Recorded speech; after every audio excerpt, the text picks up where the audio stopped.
Welcome, everybody, to the beginning of page 125. This is the continuation of our discussion of complex numbers. What we're going to do here is to make a few definitions about just kind of a general complex number a plus bi. Here's our first definition on our list. Z bar we will define to be a minus bi, and that is called the conjugate of our complex number. You might recognize that we used the conjugate on the previous page in the example where we wanted to take that ratio and write it in standard complex form. That's one of the places where this is useful.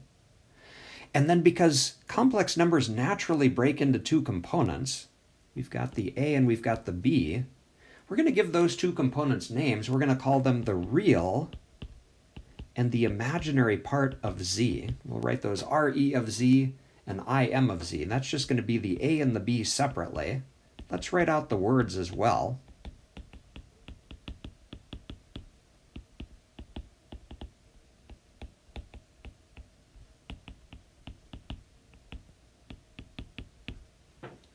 Okay, and then finally, there's something called the modulus of a complex number. The modulus of z, by definition, is just the square root of the sum of the squares of the real and the imaginary part.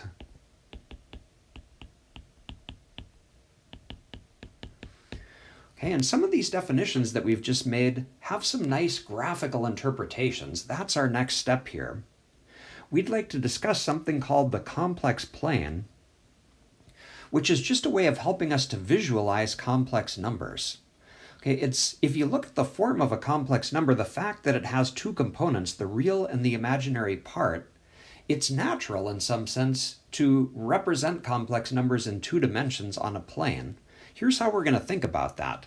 So we've got a horizontal axis, think of that as the real axis, and we've got a vertical axis, think of that as being the imaginary axis.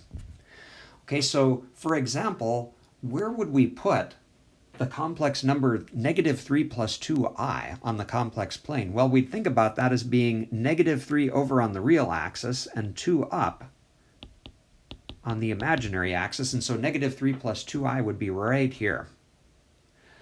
What about 4 minus 3i? Where would that complex number be? Okay, well there we would go 4 over and 3 down, and there would be 4 minus 3i. Okay, and every complex number that you can think of, we can put somewhere on this plane. It's just a way of visualizing all complex numbers at once. Okay, now I'd like to return for a minute to this concept of modulus. That has kind of an interesting graphical interpretation as well. So I'd like to take these complex numbers that we chose one at a time and first calculate their modulus. Maybe we can sneak that calculation in here. So the modulus of negative 3 plus 2i by definition would be the square root of negative 3 squared plus 2 squared. That's the square root of 13.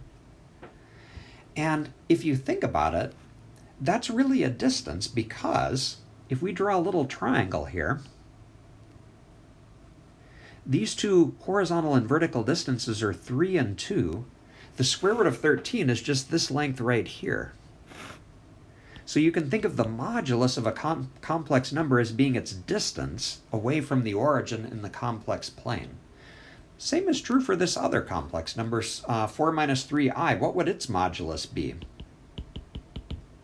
Well, this time we'd get the square root of 4 squared plus negative 3 squared. That's the square root of 25, which is 5. And that's telling us that this distance, straight from the origin to that number, is 5. Okay. And that completes our little list of definitions, and in the next example, we'll prove a couple of properties about complex numbers.